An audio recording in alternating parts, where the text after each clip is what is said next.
Quiero decirles que lo de Zaragoza no es una novedad, ya lo escribió en un artículo hace tiempo, no es una novedad y no es una broma, lo planteaba como muy serio, ¿no?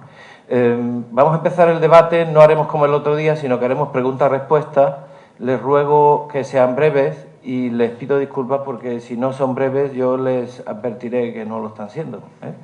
Así que empezamos el debate y a ver si podemos hacer muchas preguntas y respuestas en los próximos 20 minutos, ¿vale? Pilar Navarro. Sí, buenas tardes. Muy brevemente, para que el moderador no me llame la atención, agradecerle a los dos ponentes su exposición. Creo que esta tarde hemos aprendido mucho todos, por lo menos yo, desde luego, y le agradezco de antemano eso.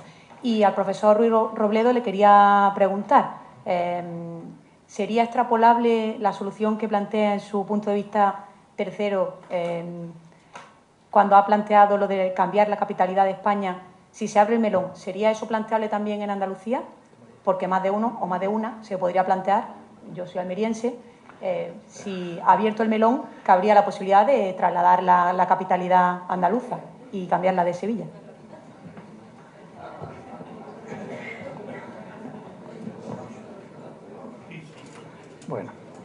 Bueno, uno está obligado a echar en la memoria, ¿no? Cuando nosotros empezamos los debates del 2006 sobre qué hacer con el Estatuto de Autonomía de Andalucía, yo escribí en los periódicos, escribí un artículo, que ahora contaré lo que decía, pero lo que quiero decir es que decía algo que le gustó tanto a los partidos que cuando llamaron a los especialistas, ninguno de los 4 partidos me llamó a mí. No tuve la ocasión, el honor de ir al Parlamento de Andalucía al servir ningún partido. Y mi propuesta era la siguiente: no veía ningún motivo para hacer un nuevo Estatuto de Autonomía. Porque si nosotros vemos el nuevo Estatuto de Autonomía, lo que hace es repetir conceptos que ya estaban en la legislación, meter jurisprudencia del Tribunal Constitucional. Realmente era, como diríamos, matar moscas a cañonazos. Para mi gusto, lo único que justificaría un nuevo estatuto sería lo siguiente: sería intentar disolver las diputaciones y crear la capital en Antequera. Esa era mi propuesta, que tuvo éxito, como pueden uno imaginar, 0, ¿no? Tiene una aplicación por las capitales, mi colega. Pero vamos, si se puede elegir, yo prefiero mi pueblo, ¿eh? Allí tenemos una pregunta al fondo, ¿sí? Sí, en primer lugar, muchísimas gracias por su tiempo, por su atención y sobre todo por venir a pasar un rato con nosotros y compartir una agradable reflexión. Yo quisiera recoger las sabias palabras que decía don Agustín Ruiz y quisiera empezar por ahí porque usted decía que siempre nos comparamos y nos miramos mucho con Cataluña. Y mire, el otro día quisiera compartir también con todos ustedes, coincidí en un torneo de debate universitario con el alcalde de Málaga, don Francisco de la Torre, y yo creo que él hizo una reflexión muy interesante y él dijo: en vez de compararnos, ¿por qué no empezamos a ser más competitivos que ellos? ¿Por qué, en vez de que ellos lleven el timón, por qué no lo llevamos nosotros? Yo creo que debería ir un poco, no, yo creo que deberíamos ir por ahí. La economía, a fin de cuentas, en mi humilde opinión, es el factor, el denominador, ¿no?, común que mueve el independentismo, sí o no. Y que también quisiera muy brevemente recoger también las sabias palabras de don Santiago Muñoz Machado, pero quisiera refutarle humildemente de nuevo y decirle que no creo que Cataluña vaya a declarar unilateralmente una independencia, porque no creo que en un mundo en el que una Europa en la que entramos en un plan Europa 2020-2030, una unión bancaria en la que tendemos hacia una unión fiscal, recordemos que la economía fue lo que nos unió en un primer momento, ¿no? No creo, sinceramente, que sea el momento de mirar hacia abajo, no creo que finalmente miren. Y si nos fijamos, en los últimos 5 años, el sentimiento independentista se ha duplicado. Hay una pregunta para concluir, por favor. Sí, la pregunta simplemente es si de verdad cree que en cuanto que la economía mejore, ¿cree usted que realmente la situación se va a paliar o cree que va a ser unilateral? Y simplemente a don Agustín, simplemente sí que deberíamos ser más competitivos para realmente empujar y ser el timón. Gracias. Gracias a usted. Sí, creo que habrá declaración unilateral de independencia. No creo que haya un Estado independiente como consecuencia, ¿no? Habrá una declaración unilateral de independencia y, desde luego, Cataluña no llegará a ser un Estado independiente. Es un poco largo de explicar, pero es así. Declaración unilateral de independencia la va a haber y pronto. De Estado independiente creo que nunca. Sí, yo antes de ayer quizás hubiera estado dudoso. Antes de ayer, antes de ver la intervención del presidente Artur Mas, pensaba que a lo mejor el propio presidente podía dar algún margen, pero a mí me parece que desde la última intervención de ayer han debido de fracasar esas conversaciones secretas de las cuales nos informó el periódico hace un par de semanas. Si no, no se entiende, ¿no? Juan Antonio Carrillo. Gracias, Ignacio. Me sumo a las felicitaciones que se han hecho a los ponentes. Y una pregunta para los dos, la misma. En esto de la inventiva de los conceptos políticos con efectos jurídicos de la que hablaba el profesor Muñoz Machado, ¿qué es eso exactamente de unas elecciones autonómicas, plebiscitarias o refrendarias? Y sobre todo, ¿qué efectos jurídicos tiene esto? Que no está ni en la ley reguladora de las distintas modalidades de referéndum, ni en la ley reguladora del régimen electoral general. No hay ninguna respuesta segura a esto, porque quien inventa el concepto inventa también su contenido, ¿no? Por tanto, el problema de Cataluña con carácter general hoy es que no tiene ningún marco objetivo de referencia. En España nos regimos por una Constitución y las comunidades autónomas, además, por sus estatutos. Cataluña no se sabe por qué se rige. Lo grave de la situación actual es que no hay ninguna norma objetiva de referencia que rija en aquel territorio, porque el estatuto, después de la sentencia del Tribunal Constitucional, lo aplican cuando les parece conveniente y la Constitución la desprecian. De modo que no hay reglas objetivas y allí no rige nada más que el arbitrio personal de los gobernantes que cambia según se levantan cada mañana. Y así no hay manera de sobrevivir, ¿no? Ni hay posibilidad de mantener seriamente relaciones de ningún tipo. Todo lo demás, pues, ¿qué son unas elecciones plebiscitarias? Pues lo nunca visto, ¿no? Que es una mezcla de elecciones y referéndum. ¿Que eso es legal? Pues no parece que encaje en la ley de referéndum, ni siquiera en la ley electoral general, pero se lo harán encajar, ¿no?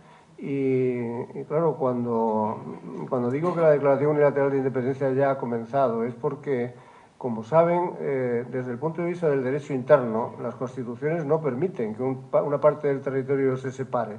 El constitucionalismo exige al Estado que reaccione e imponga la unidad, que es un principio mucho más fuerte y exigente para el Estado mismo que el derecho o la pretensión de separación de un fragmento de ese Estado. Para el derecho internacional, sin embargo, la cuestión del secesionismo y el independentismo es una cuestión de mero hecho, ¿no? Un Estado es independiente cuando así lo declara y la comunidad internacional lo reconoce. Para el derecho internacional no hay una prohibición de que los pueblos ¿Y cuándo lo reconocen o cuándo no? Cuando a la comunidad internacional le da la impresión de que eso que proclama ser un Estado lo es. Y en la medida en que se está dejando que Cataluña dé la impresión al mundo de que realmente es un Estado, funciona como un Estado, tiene instituciones, no hace el menor caso a la constitución de la supraestructura estatal a la que hasta ahora ha pertenecido, se está dando mucho más la impresión a esa comunidad internacional, que es lo que por otra parte ellos juegan. Tienen contratados los mejores lobbies internacionales y los mejores medios de comunicación internacionales, cosa que sorprendentemente parece que el Estado y el Gobierno han descuidado, ¿no? De modo que la gran propaganda y esa impresión al mundo de que son una unidad, una comunidad-Estado y que así cualquier día lo pueden pedir que les amparen, pues esa es la pretensión. ¿Que esto pueda ocurrir inmediatamente? Pues no creo, ¿no? Vamos, no parece. Nadie, salvo estados marginales, van a reconocer a una Cataluña independiente. Y desde el punto de vista interno, pues tengo la absoluta seguridad de que el Estado en algún momento, esperemos que no lo haga tan tarde, que tenga que las consecuencias sean más serias, en algún momento tendrá que cumplir con su deber de cuidar de la unidad e integridad territorial del país, porque es un deber que está en la Constitución y además solo gobernantes locos dejarían perder una parte de un patrimonio histórico tan importante, ¿no? Bueno, completamente de acuerdo con el profesor Muñoz Machado. El Financial Times ha dedicado ya varios artículos a decir que se vote en Cataluña y que además que el Estado intente demostrar que tiene más votos a favor que en contra. Desde el punto de vista jurídico, la Ley Orgánica del Poder, la Ley Orgánica Electoral no dice nada de las elecciones plebiscitarias. Pero evidentemente lo que pretende el nacionalismo es tener mucha fuerza política, porque cuántas veces se ha dicho desde las fuerzas unitarias que los catalanes, el Partido Convergencia, nunca se ha presentado con un programa claro de independencia. Entonces, lo que están diciendo implícitamente los nacionalistas es vamos a presentarnos con un programa claro de independencia y vamos a contar los votos. Y si tenemos votos suficientes, tendremos un mandato de los ciudadanos para activar la declaración unilateral de independencia. O sea, están jugando en el ámbito de estrictamente político, reforzando siempre el principio democrático. Si yo tengo suficientes votos para declarar la independencia y lo he pedido en las elecciones, voy a conseguirlo. José Gandía. Sí, bueno, brevemente.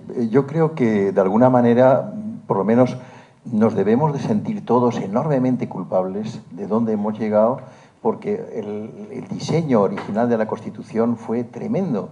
O sea, cuando se habla de una Constitución equilibrada y igual, tenemos la influencia de Rodríguez Sahagún en el tema de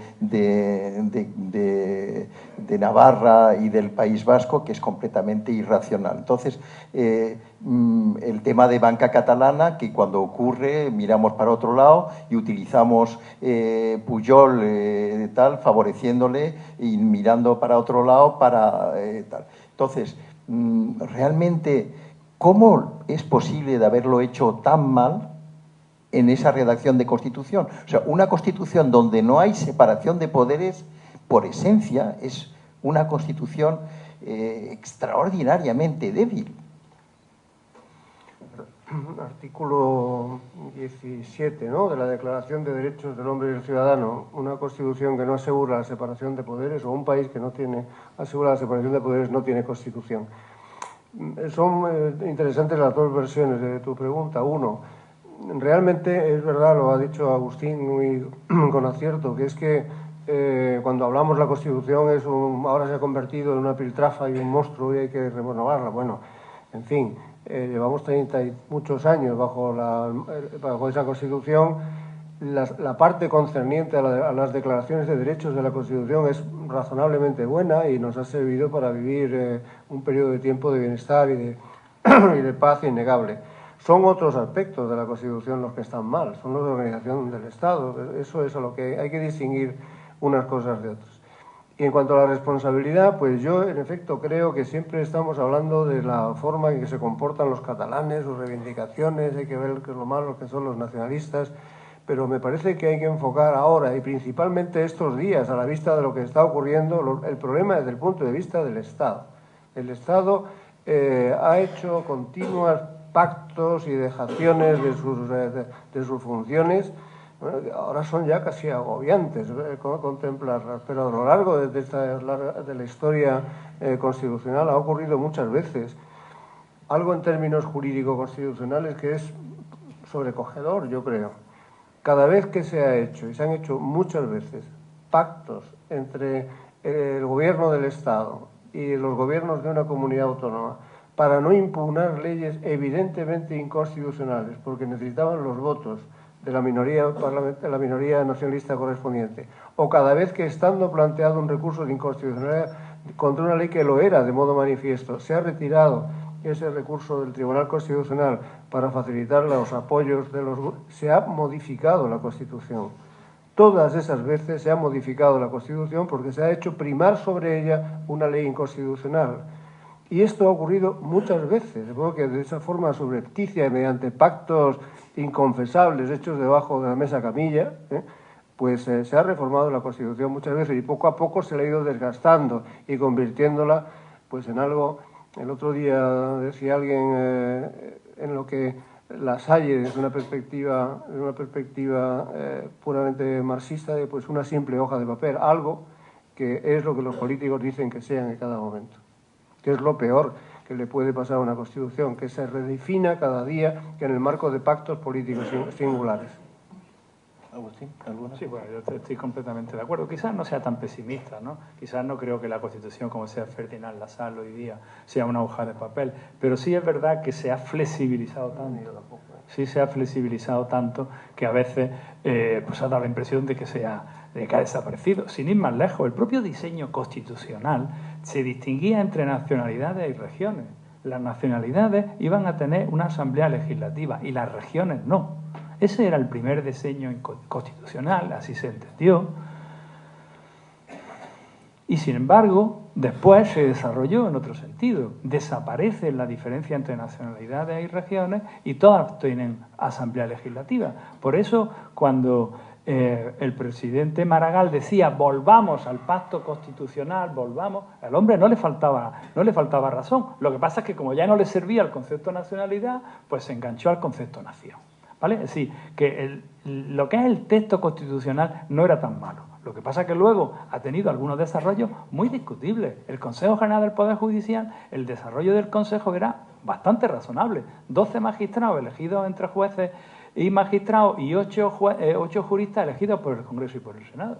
Sin embargo, cuando se hace la ley de 1981 del Consejo General del Poder Judicial, se hace un sistema de mayoría absoluta. Los 12 magistrados tienen que ser los más votados. ¿Y qué pasa? Que entran los 12 conservadores.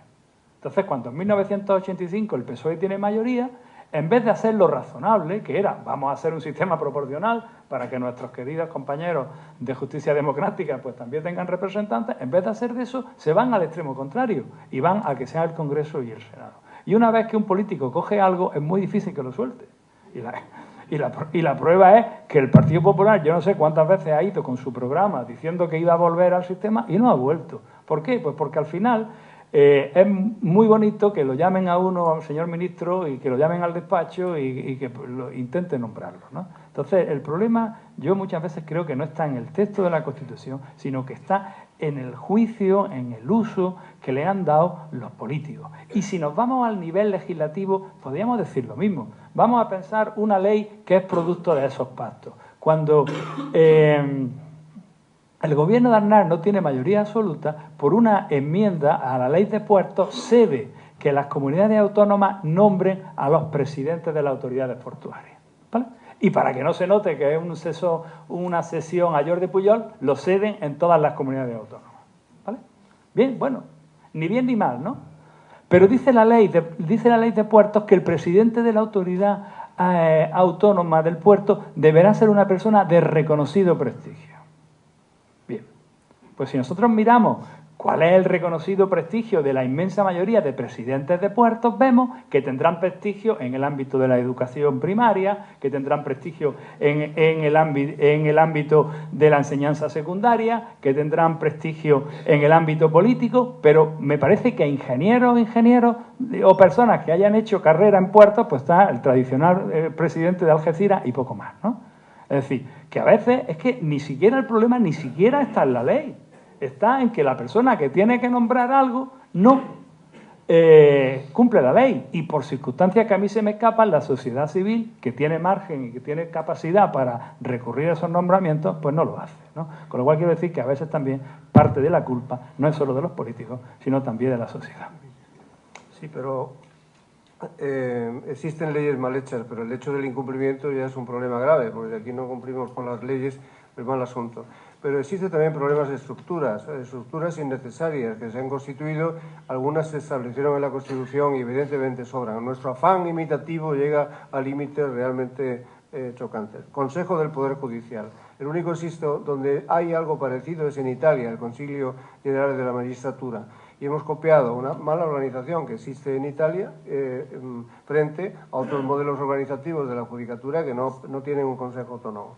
Defensor del pueblo, en plural, defensores del pueblo, proceden de una experiencia sueca. Es que ahora, sueca, vamos, que es un país que se parece a nosotros en todo, ¿no? El ombudsman sueco y noruego fue lo que importamos aquí llamándolo defensor del pueblo. Bueno, son cosas realmente llamativas, por lo menos llamativas.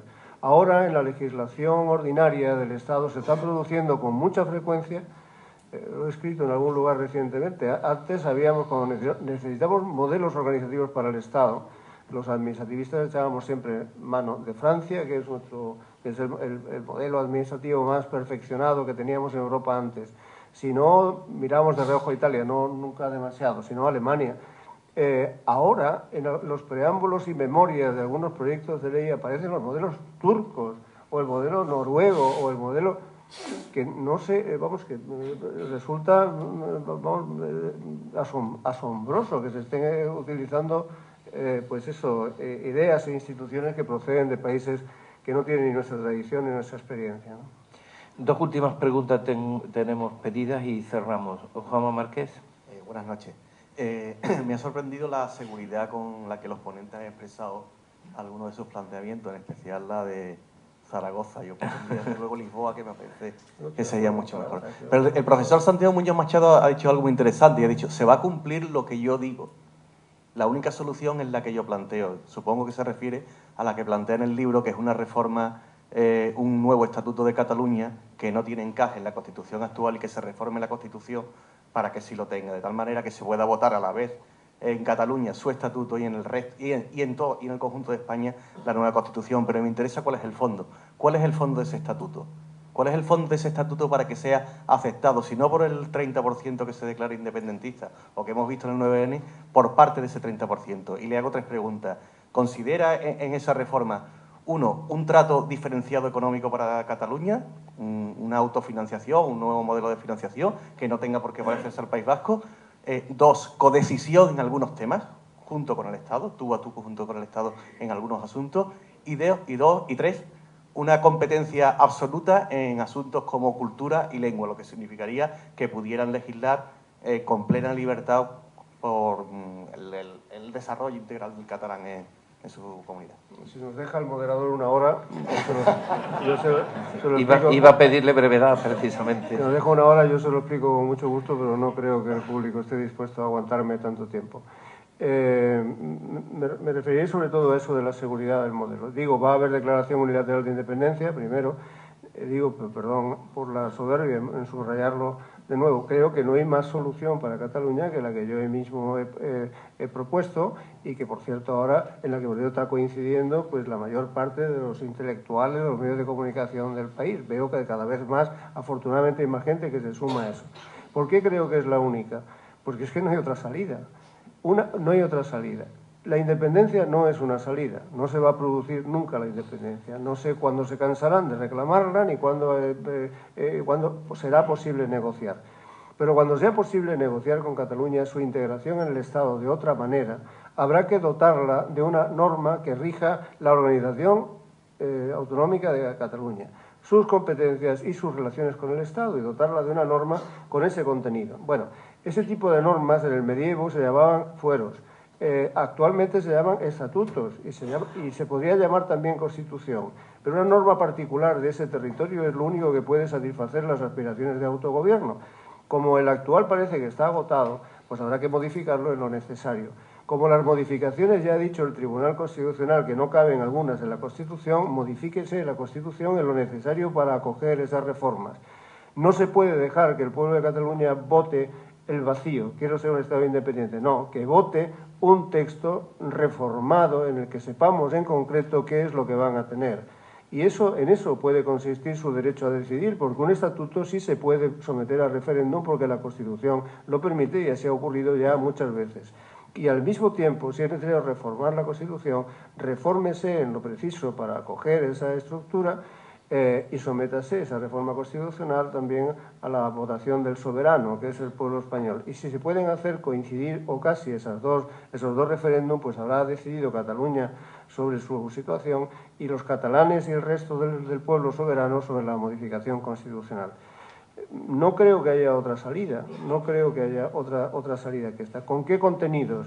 Hombre, pues recojo una cosa que ha dicho Agustín también con buen criterio, que es que las comunidades autónomas tienen que ejercitarse un poco en la generosidad, empezando por Andalucía, que es la primera. Sus dirigentes reclaman, pues si esto los catalanes, nosotros también. O el colmo, ¿no?, de la falta de generosidad que es el Estatuto Valenciano, donde hay una cláusula implícita que dice, sin contenido, todo lo que tengan los demás me será reconocido a mí también, ¿no? Pues hombre, cualquier cosa que le den a los demás, para mí también, ¿no? Sí, la llamada cláusula Camp. Esto hace falta generosidad para comprender que no somos exactamente iguales, que hay territorios que tienen particularidades y que reclaman tanto posiciones políticas como culturales diferentes. ¿Qué es lo que yo le daría en el curso de una negociación? Todo lo que pregunta sobre qué habría que concederle, a esto digo yo siempre, hay margen para entrar en todas esas materias y tiene un límite la negociación, que es que el Estado tiene que seguir siendo reconocible como Estado, como una estructura superior a la totalidad de los territorios. Tiene que tener las competencias esenciales para que el Estado no se disuelva, las competencias básicas que un Estado debe tener, y debe tener una economía suficiente igualmente para poderlas ejercitar, desarrollar con eficacia, ¿no? Dentro de eso, pues digo, hay márgenes de negociación en lo cultural, en lo financiero, sin establecer soluciones a la vasca o a la navarra, que al final dejarían el Estado sin un solo euro para desarrollar sus propias políticas. Más allá de esto, pues lo que hace falta es sentarse en una mesa, ¿no?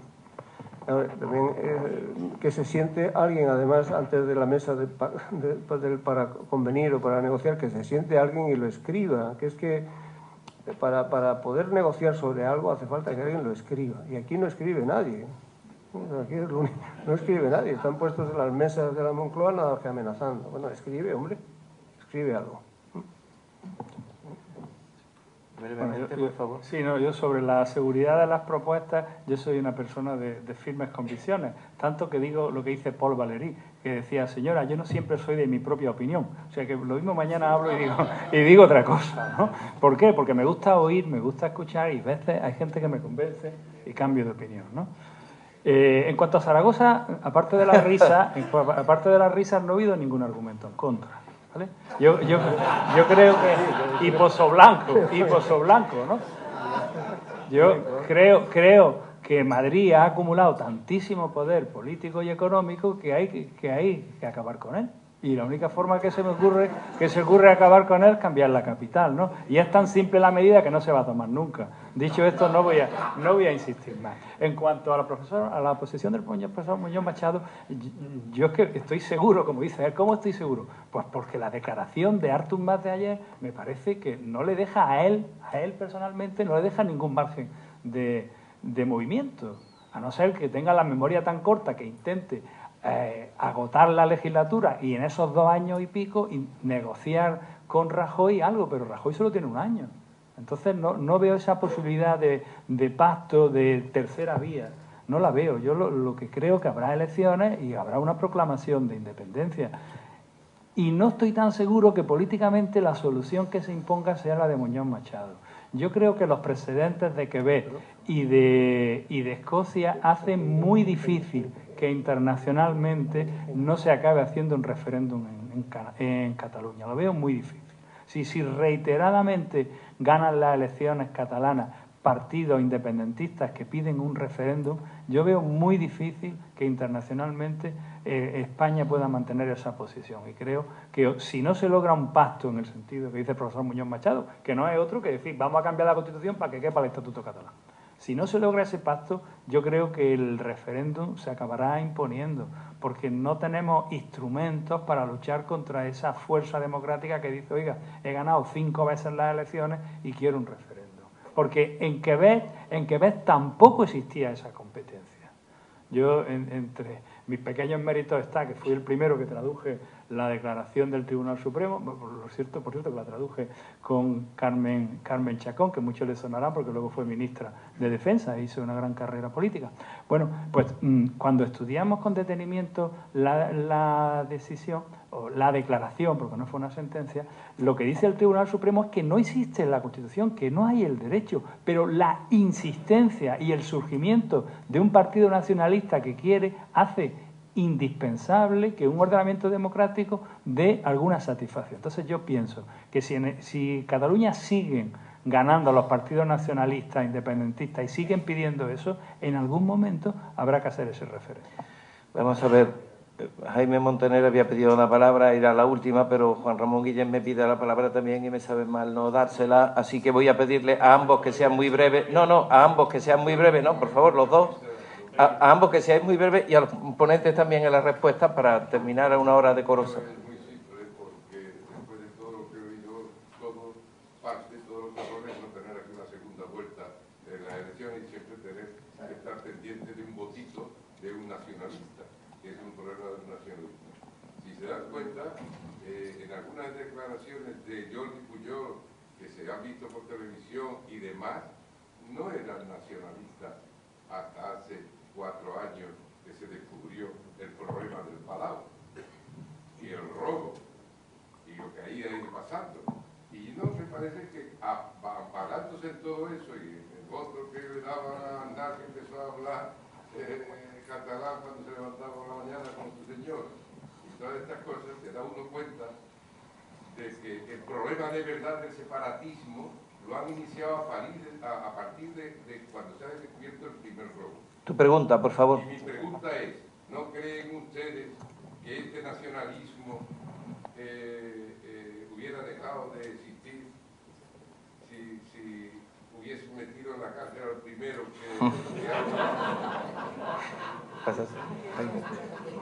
A ver, ¿alguna...? No, yo en fin, no creo que algo podría... que hay impulsos de estos que son coberturas personales, ¿no? Pero vamos, yo no creo que se pueda reducir todo el movimiento nacionalista catalán a las necesidades de protección del señor Pujol, ¿no? Porque es que este tipo de reclamaciones catalanas se han producido a lo largo de la historia siempre. Los catalanes llegan a un pacto con el resto del Estado y al día siguiente del pacto, pues ya están reclamando. Don Ramón Menéndez Pidal dijo en el tomo correspondiente de su gran Historia de España, el concerniente a los trastámaras, que al día siguiente de establecerse el compromiso de Caspe en 1412, al día siguiente el compromiso de Caspe en el que participó una representación catalana, ya estaban protestando y queriendo que en lugar de Enrique de Trastámara se estableciera como rey al conde de Urgell.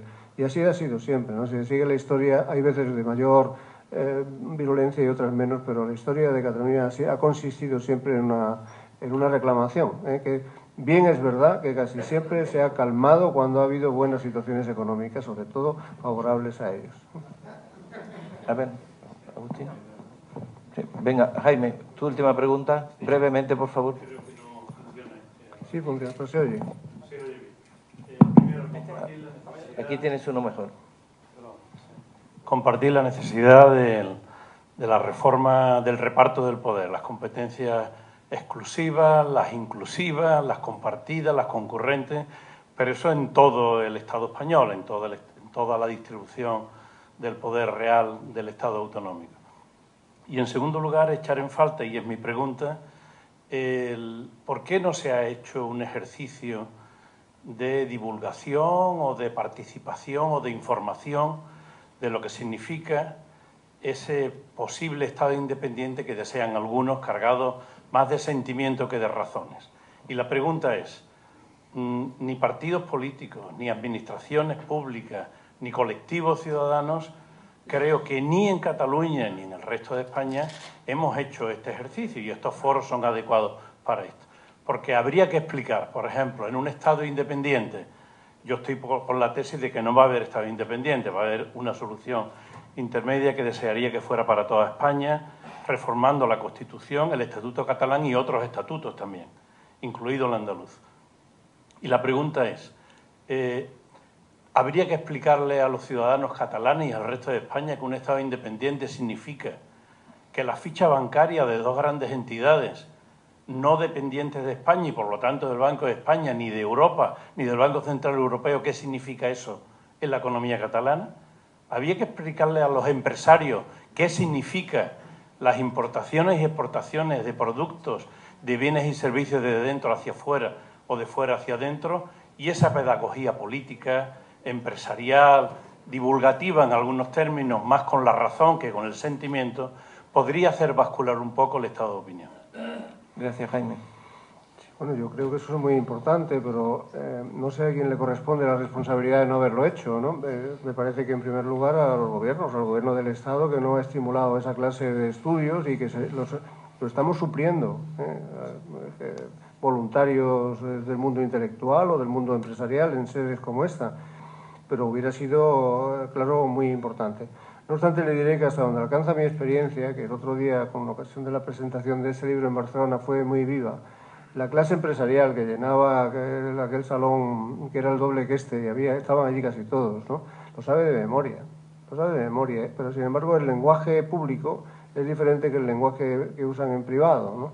Y depende del tipo de empresario al que se refiera. El gran empresario sí teme eso, pero el mediano y pequeño empresario cuyo ámbito territorial, cuyo mercado, ¿no?, es un mercado local, no tiene esa misma preocupación.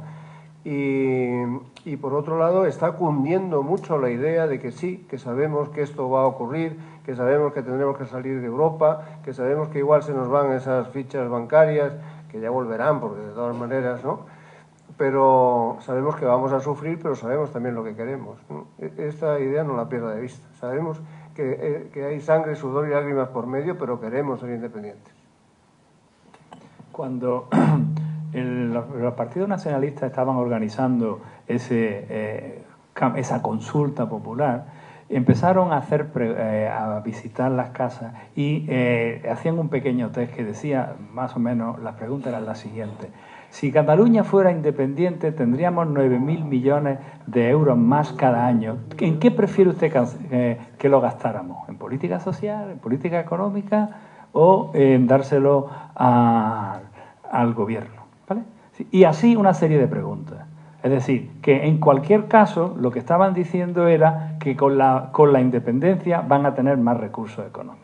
Bueno, frente a eso tenemos que reconocer que el Estado y los propios partidos unionistas no han hecho nada. Se han quedado callados, pero ahora afortunadamente esto es lo que ha llamado la espiral del silencio, un gran intelectual, también compañero de Constitucional. En Constitucional no solamente están los independentistas y los locos, hay gente más razonable, como el profesor Francés de Carrera, que defiende la unidad de España con bastante vehemencia, y que él venía denunciando la espiral de silencio, ¿no? Cómo era que el Estado como institución y los partidos estatales y muchos ciudadanos guardaban silencio. Bueno, yo creo que eso ya con sociedad civil catalana, con algunos movimientos, se está rompiendo. Pero sí es verdad que el terreno en el que hay que dar la batalla, que es en el terreno social, las fuerzas unionistas no la han dado. Decían también que el presidente Rajoy va a cambiar la estrategia y que va a ir con más frecuencia hacia allá, ¿no?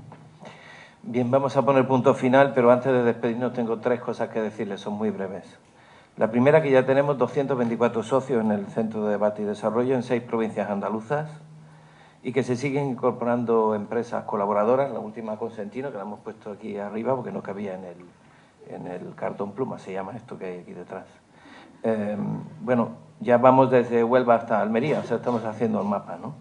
La segunda, ya lo he dicho antes, hemos creado dos grupos de trabajo a los que los socios del Centro de Debate pueden apuntarse a través de la página web, uno sobre educación y otro sobre este asunto de la España posible. Y la tercera es que los próximos actos, como ya dijo nuestro presidente José Moya Sanabria el otro día, serán en Málaga y en Granada, o en Granada y en Málaga, que esto no lo tenemos decidido. Y después serán en Cádiz y Almería, porque seguimos queriendo hacer el mapa. Así que esto es todo. Muchas gracias a tan brillantes ponentes por su intervención. Santiago y Agustín, muchas gracias. Y a todos ustedes nuestro agradecimiento por su presencia y por su intervención. Hasta otro día.